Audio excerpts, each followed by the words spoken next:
A dobro, mi se trebamo stvarno hvatati za svaku neku slamku spasa, pozitive, međutim protiv Dinama nema tu jednostavno puno olakotne okolnosti, trebaš biti stvarno full na maksimumu da ih možda dočekaš na krivom danu, na krivoj nozi.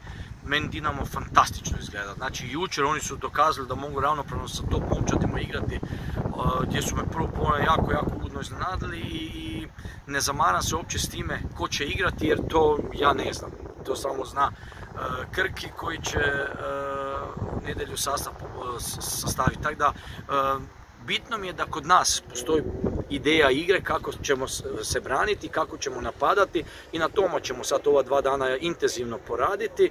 Tako da, velim, previše razmišljati o Dinamu u ovom trenutku je jednostavno nemoguće jer su stvarno jako dobri.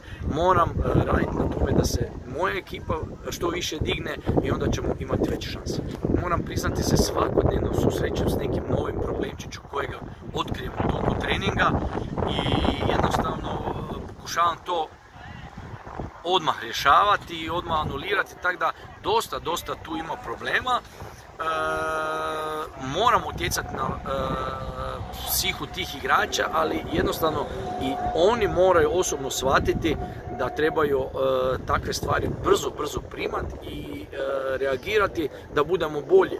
Mi jesmo zadnji, mi više pritisak ne bi smjeli imati, mi ne možemo dolje, moramo opustiti te kočnice, moramo početi raditi taj nogomet, moramo početi raditi jer samo uz težak rad može se naplatiti i doći do rezultata. Onda sve ove ostale kvalitete koje sigurno da ti igrači imaju doći će na vidjelo.